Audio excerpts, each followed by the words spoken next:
Good morning. Good morning. It's Rod Young here. We're in New Zealand, day 8 of the lockdown, and Mr. Campbell's just having a chat. Well, widespread masking. So good to see that the Belgian population, by and large, seem to be complying with these necessary measures. Now, Ireland, just across the water from me, Southern Ireland, Republic of Ireland. For the population, again, quite a few confirmed cases for this stage in the epidemic. 71 deaths. So the Irish did start quite good lockdown procedures at a fairly early stage, which was encouraging. So I'm hopeful that they can contain their corner of the pandemic reasonably well. But we will expect to see deaths carrying on increasing because of this lag that we've already talked about. Iran, again, data is limited from Iran. Official confirmed cases, official deaths. Great to see that France, Germany and the United Kingdom have been supplying Iran with equipment, including medical equipment. As we've said numerous times before, this is no time for politics. People are suffering and dying. We need to help everyone we possibly can. Austria, confirmed cases and deaths again. And mask wearing has been made compulsory in supermarkets for shopping. This is a point I wanted to bring up in New Zealand. It makes sense that masks are used. I wrote a newsletter explaining that you come out of your isolation, you head off to the supermarket, and people, when they cough, the droplets land on the floor. And so when you walk around with your shoes and your bits and pieces, that's picked up. Now, you jump back in your car and you go home. Now, if you take your shoes off at the door, all of a sudden you've got a particle or something on carry your groceries in, and then boom. So that mat in your car is able to have whatever's on your feet that came from the supermarket, and you've got it sitting there. So I suggested you chuck it out into the sunlight for half an hour or each side, but you know, sunlight is a good disinfectant with its ultraviolet light, especially in this lovely autumn that we've got at the moment here in New Zealand. And this is probably a good idea because they're doing it in Hong Kong a lot and they're doing it in China a lot. And if those places are doing it, then there's probably a very good rationale for it. A mask is not going to protect someone particularly, but a mask can stop an infected person infecting those round about them.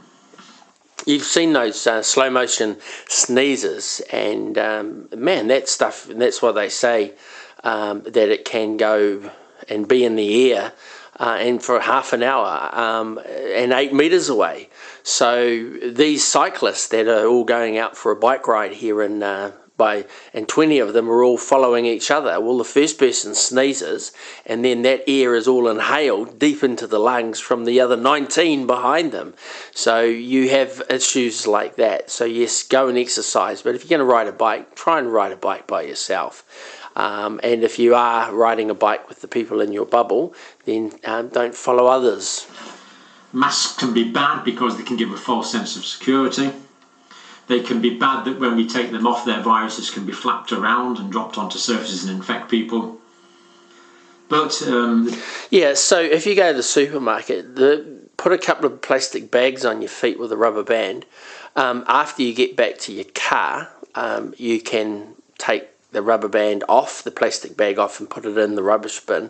And then you hop in, and in your mat in your car, it doesn't have any crap from the supermarket floor on the car. Because if you drop your car keys and bend down to pick them up off the mat, which your feet have been rubbing on, all of a sudden your car keys in your hand has got the contents of the bottom of the supermarket floor, which everyone's going to, all over your hands and the car keys, you know. And it doesn't take much to get a droplet in your mouth, or rub your nose and rub your eye, and so that's Chinese and the Hong Kong authorities believe in them, so that's a good indication that they've probably got data that it's effective.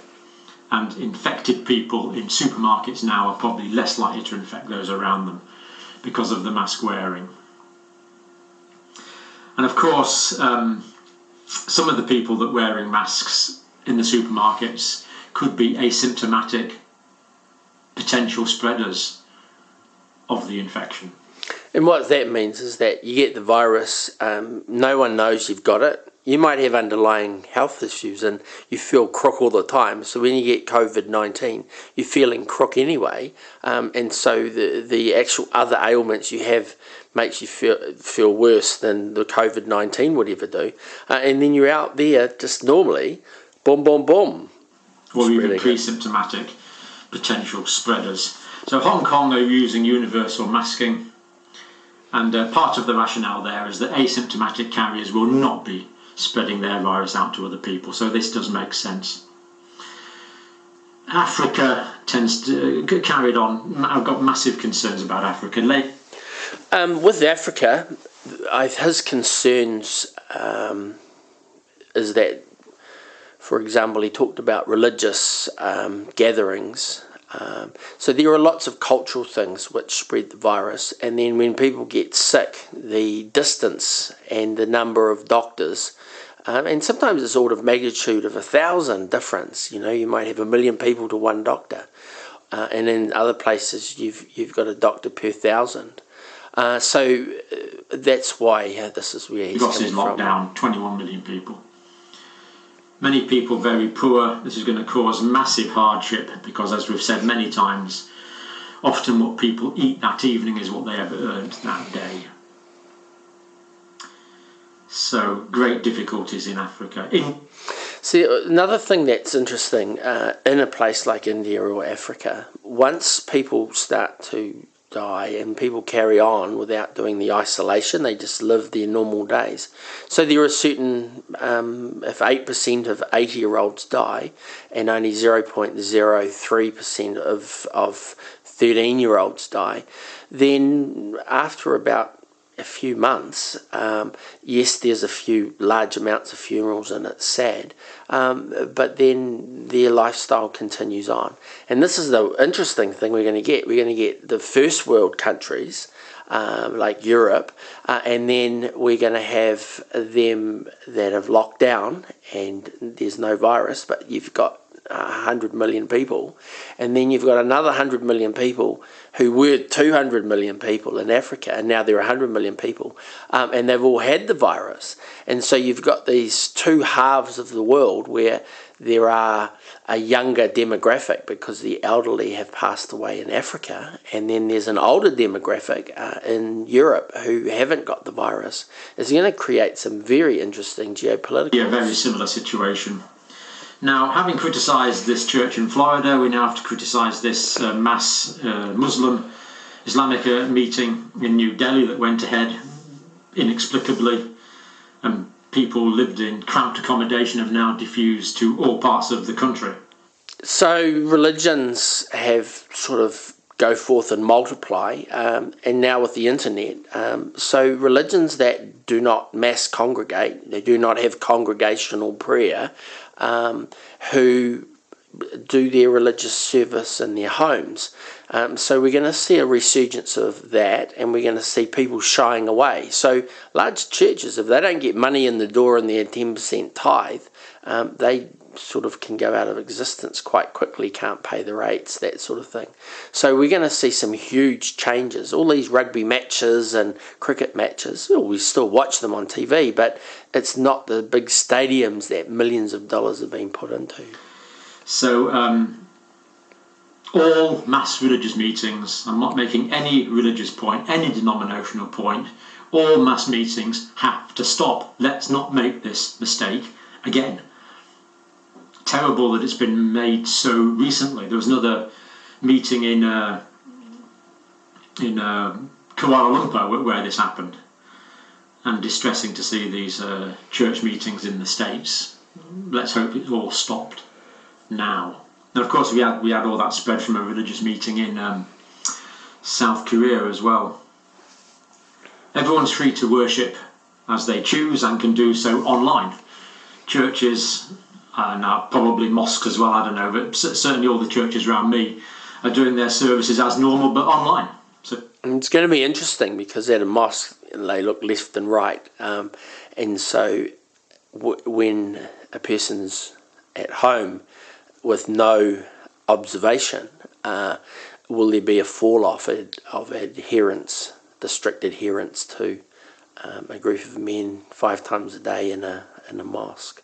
So these challenges are really going to change the fundamentals of what's growing up as we head towards 8 billion people on the planet, heading out towards 27 billion people. You can watch all you want and sing along. That would be wonderful. But do not go to meetings. We have to be socially isolated. Now, Thailand confirmed cases. Now, the reason I put Thailand on today, I saw this wonderful video. And they've got this little test, and it's just like a pregnancy test. It's just like that sort of plastic thing there, like that. And it's got the column there, and you put a drop of blood on the bottom there. So you put your blood on the bottom, just a finger prick test, like that. And if you get 1 line, you haven't got it. But if you get 2 lines, you have. And this person I saw tested on the video still had a fever. So they were still in the acute phase of the illness, but they still developed a faint second line, indicating that they'd already started producing antibodies. Now that's actually encouraging, because it means the person that had the fever in the early stages of the illness were making the antibodies that you could see on that line. So that's the antibody test there. Yeah, that is good news, because when a person has the antibodies, that means that they're able to travel the world, and just like I mentioned about Africa, if half the population pass, the other half have the antibodies, they can travel everywhere. And so that's our challenge. And the antibodies, of course, are the immune protein that's fighting the infection. So this is good for 2 reasons. Firstly, the doctors could see that this person had the infection, and therefore they went on to do the PCR test for the antigen, the polymerase chain reaction test, and they found the antigen. Polymerase chain reaction. The antigen, of course, is the virus itself, whereas the test detected the antibodies that the virus had made. So the antigen and the antibodies stimulated the body's immune system to make. And basically we need billions of these. Billions of these we need. So the Thais seem to have managed to start making them. They're going to mass produce them. But really, for sophisticated countries like mine, why on earth haven't we got millions of these things already? And as well as that, when we know how many...